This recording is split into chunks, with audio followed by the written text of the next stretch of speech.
Hello enemies and book lovers, my name is Ash and welcome back to my channel. 2024 is at a close. We are in the last few weeks of 2024 and as usual, it's very mind-boggling to imagine this, but I'm going to be here for my 2025 goals. I'm also going to be kind of going over what I had for my goals for this year and if I succeeded.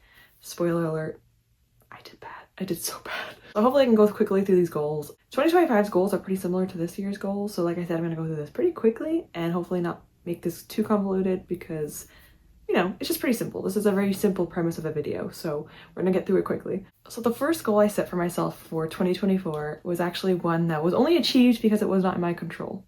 Honestly, if it had to do with me, I probably would have failed it, but it had to do with you guys. So my first goal for 2024 was a subscription goal. So I had a goal for 650 subscribers. Now, I purposefully made it a little bit low so that I wouldn't be disappointed if I ever got anything below that, but I probably could have given myself a little bit more leeway and made it a bit higher. I feel like I should have put it to like 750 because I just almost barely reached that and I would have been a little bit more realistic. But I was at 500 subscribers at the end of 2023 and so I thought 150 was a good amount to increase in, but I actually surpassed that. I'm at 770 subscribers at the moment, so I definitely went over 650 and I'm just like so grateful for all of you so much. I appreciate you all so much for just being here. After I achieved this goal, I don't really have a subscription goal anymore because ever since I started my channel, I've had one kind of subscription goal in mind that it'd be really cool to get to. I never expected to get to it, and I think this is going to be the time where I actually might be able to get to it.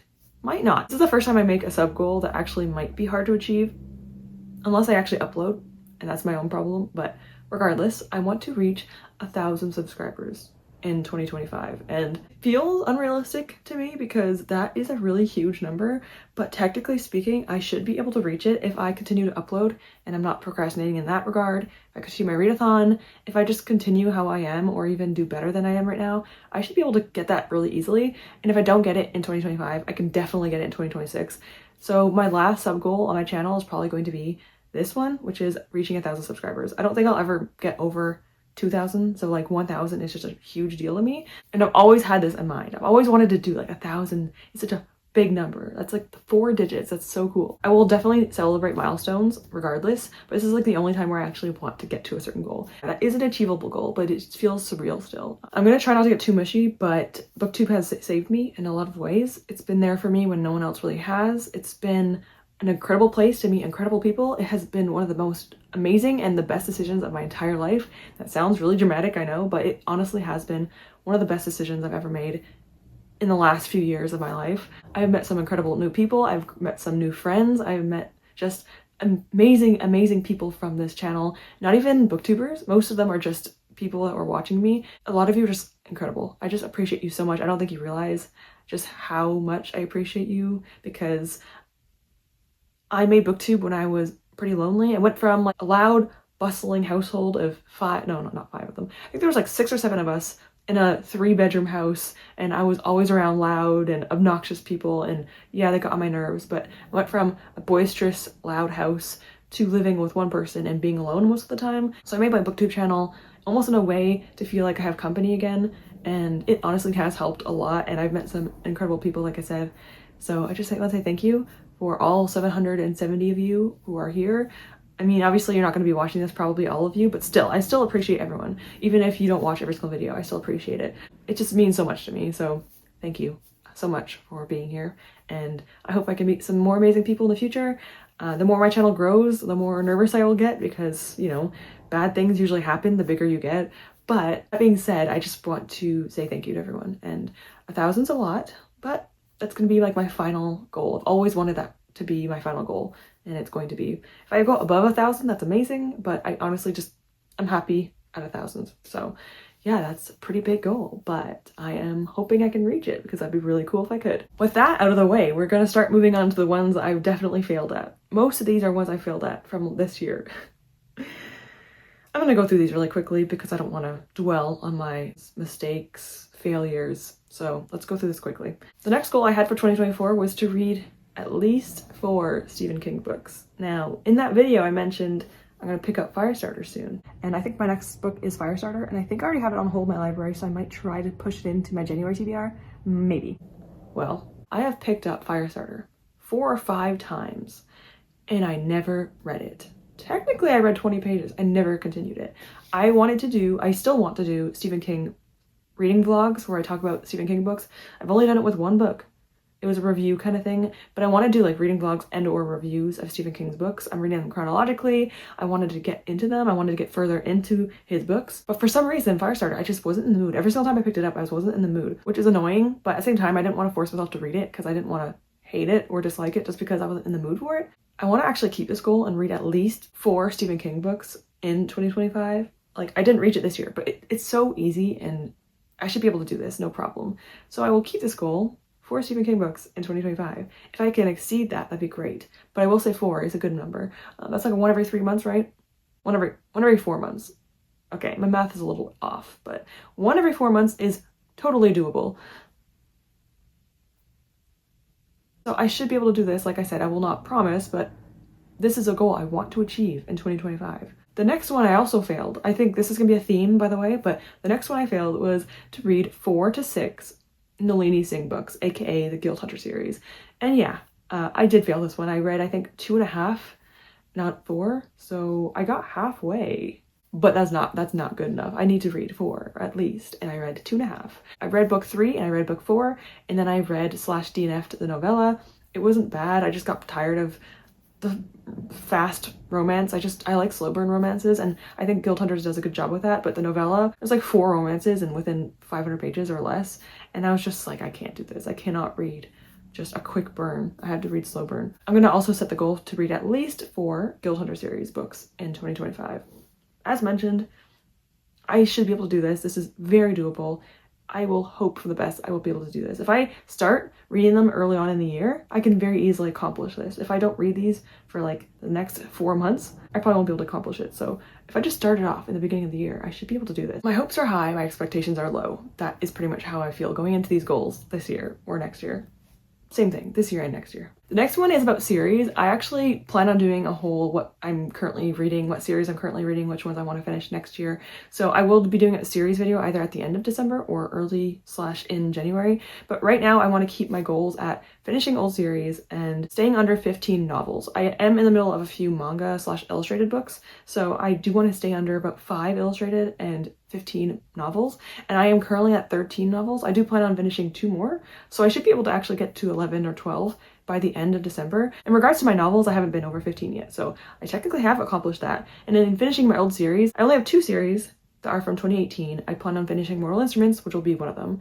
So I only have 1 series from 2018, and then I have, I think, 1 more series from 2021, and then everything else is from 2022 onward. So I'm gonna try finishing my 2021 and 2018 book in 2025, and that way I should be pretty caught up. I have finished a few books that were from, you know, the beginning of time when I first started reading. I just recently finished the Shade of Magic trilogy, and I will talk to you about that soon. You will see that in either my worst or best books of 2024. So that's a hint towards something. Could be bad or good, you'll see. You will see more of me talking about series, like I said, in either late December or early January. Probably early January, because I don't know if I'll be able to finish the ones I have planned for December, and I might be starting like 2 to 3 new series in January. I'm not gonna talk about that, but still, you will know in January what I'm reading and what series I'm in the middle of. But so far, so good with my series, which is good. I have been doing well with that, and I will take that as a win. The next goal I had for 2024 was to read more nonfiction, and I don't know if I read as much as I was expecting to, but I have definitely read nonfiction this year. I've read a handful at least. I have 1 I'm reading in December, so I am reading nonfiction. It's not maybe every single month, but I have read at least 5 or so books of nonfiction this year. So I will take that as a win. I don't think I'm going to have this be a goal for 2025. I just want to read what I want to read. I don't want to force myself too much to be reading a certain genre or anything, but I am happy that I've read a few nonfictions. The next goal is probably the worst one that I failed at because I really want to do it, but I haven't gotten to it yet. And that is to write more. I had the goal to write more. I don't think I sat on my computer and wrote a single thing, which is really unfortunate because I really love writing. I started writing when I was 13 years old. I remember I had a dream. It was such a weird, I think I still have it. It was like in my little diary or journal, but it was a story about like a fight club. Like there was like fight club at school and I joined it and I was like really good at fighting. It was from a dream I had. That's not true. I cannot fight for my life. But I had a dream like that and I wrote it a little bit. I wrote a little bit of it. It was not good, but I was 13 years old when I first wrote something. And then I wrote something again, I think around like 15 or 16 years old. Then I started writing a shifter / werewolf one. I actually read the Bitten series by Kelly Armstrong. The first book is wrapped up because I never continued the series, but the first book, this is the second book of Kelly Armstrong, Bitten, actually really motivated me to write werewolf romance because I loved Jacob, unfortunately, from Twilight. I only say unfortunately now because it is weird. His relationship with Renesmee and everything is weird. As a child, I didn't get it, but now as an adult, it's weird. Regardless, I've always been like a werewolf fan, so I wrote a werewolf shifter romance kind of thing, paranormal romance. Never finished the first book. Started the second book. I never finished the first book though, so that makes no sense. And then I wrote another werewolf thing. I actually finished that. It's like the only thing I ever finished ever in my life. It wasn't that great, but I finished it. And now I'm on to the one I'm currently on as an adult, and I am loving this world. It's like my favorite world I've ever made. It's not perfect, it's not great, but it's still my favorite. It's like fantasy romance or romantasy. I think right now it's more of a fantasy romance than a romantasy. It has a lot of different aspects according to the kingdoms, and it's really something I'm really interested in. It's something I really want to continue. I have a lot of ideas. It's something that I'm really passionate about, but I just don't feel motivation to really write. I've been writing since I was younger as a hobby, not really something that I want to do in my everyday life. I have way too many hobbies, and when I say that, it's like an overwhelming amount of hobbies. So I will never get to writing unless I make myself write.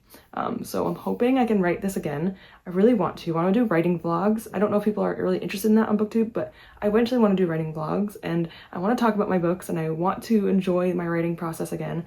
I love my characters. I want to write them again. I just been kind of like not really writing very much, and I really should. I should do that. So 2025, I just want to write. I don't care how many times I do it.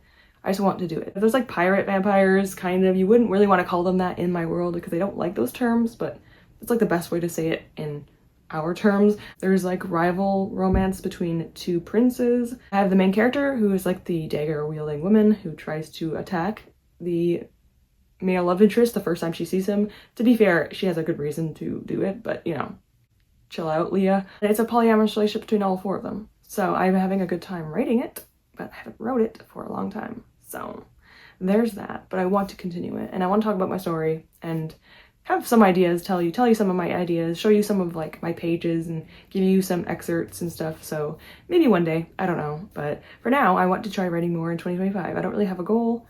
Like I don't have a set amount how much I want to write. I just want to write. And my last goal for 2024, and probably the last goal I have on this list too, because I don't really want to add too many because honestly I don't want to overwhelm myself.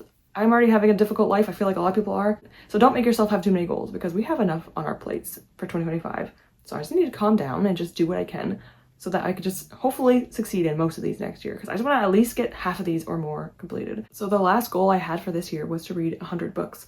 Now with all the manga I've been reading, this has been very easy to achieve. I've already gotten, I think, 102 books I've already read this year, and it's only the second week of December. I definitely accomplished this. If I only read novels, I definitely wouldn't have been able to, but with my manga, I've been able to exceed 100 very easily. So luckily I did get to 100 books, so I actually get to complete this video saying I succeeded in something, because most of these I did not succeed in, but I did read 100 books, and that's awesome. I'm really happy with that. But for my 2025 goal, I do want to have the same thing, 100 books. I could probably exceed that if I wanted to, but 100 is like a good amount, I think, that I don't feel too overwhelmed. With reading goals, I just want to do whatever I feel like is comfortable for me. I don't want to force myself to read. I just want to read and enjoy it. So if I exceed 100, amazing. That's what I kind of hope would happen, but 100 is a good amount. I think it's around 7 goals I have for myself for 2025. Almost all of them are the same as this year. It's not that different, but I think that's a good thing because I don't want to have way too many goals. The writing one is the hardest one for me. Everything else is easy. I should be able to read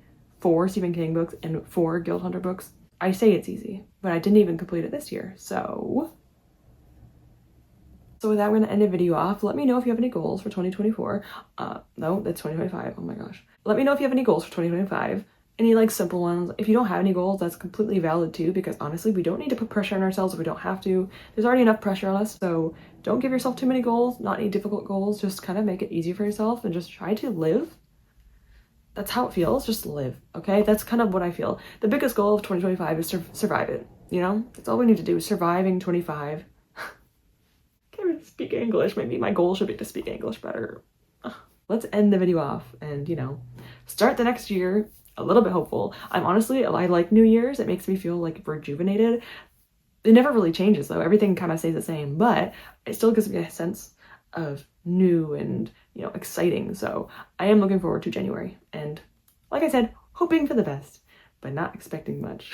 Thank you for getting me to this point, and thank you for keeping me company when not many people have. So appreciate you so much for being here. So with that, thank you so much for watching. Hope you have a great day. Hope you have a great year in 2025, and I hope to see you all soon. Goodbye, everyone.